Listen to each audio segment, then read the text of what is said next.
You wake up somewhere that you have never been before. You look in the mirror and you see someone or something staring right through you. Ghosts, demons, witches, and monsters exist here.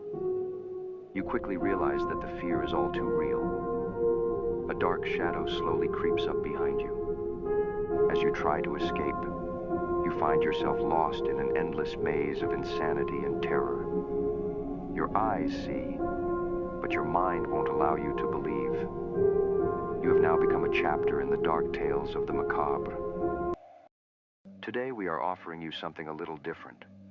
This story will not start with the usual witty banter. It won't start with a vague description of events to come. This is Chapter 5, Menace Man. In a Los Angeles police station, 2 FBI agents stand in a room, staring through a one-sided window at a suspect handcuffed nervously to a table. So what did you call me in here for, Jones? It's about this guy here. Odd-looking fella for sure, but what about him? That's true. But if you think he's odd, then just wait until you hear what he has to say. The 2 agents sit down on the opposite side of the table from the suspect. This is Agent Callahan. I want you to tell him exactly what you told me. I already told you everything, man. I told you about the guy whose car I used a crowbar on. I told you about the shooter at the grocery store. I told you about the guy who walked in front of a bus. I told you everything. What more do you want from me, man? Well, just tell me it all again. Start from the beginning. Okay, fine. So it all started about 20 years ago. I was cruising around the back roads in a small town that I can't even remember the name of. My long, luscious hair was blowing in the wind as I was driving faster than I should have been, messing with the radio trying to get a signal. I was focused on getting some tunes playing when I should have been looking at where I was driving. A beautiful woman stepped in front of me on the dirt road. I noticed her at the last possible second. I swerved and smacked right into a tree. When I came to, I awoke in a tent with the woman tending to my wounds. She had brought me to her camp. When I say camp, I don't mean s'mores and telling stories around a fire, man. I mean a traveling gypsy camp. Take it easy. Are you all right?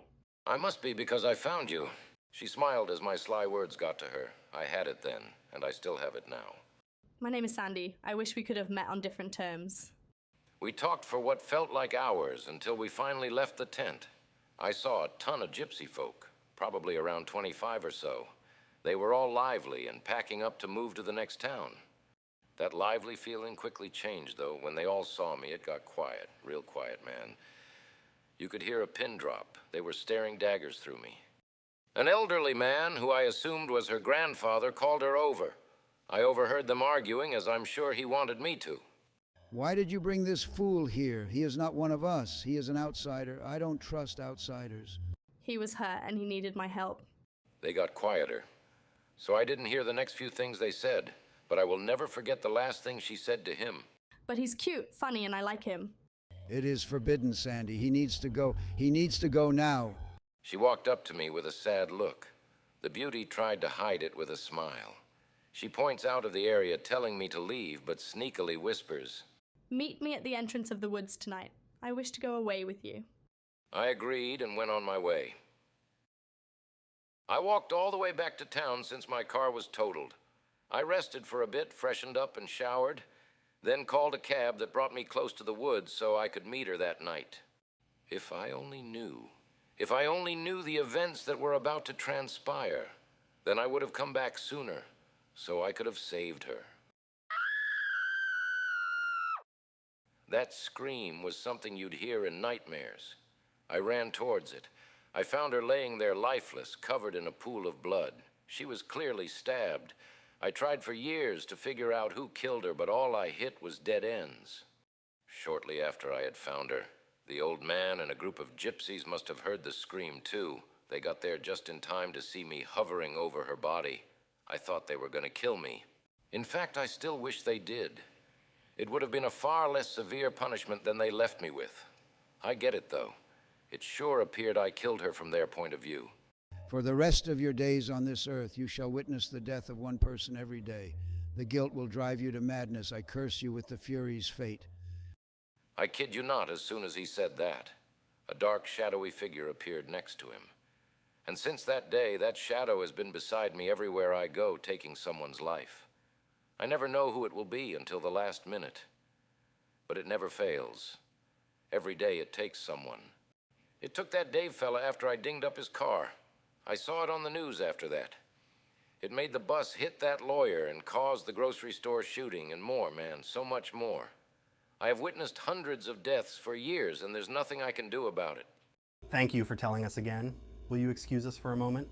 Certainly, it isn't like I'm going anywhere. That guy is certainly nuts, Jones. More so than you think. You know who we got here, don't you? I'm not following you. Who is he? Think about it, Davis.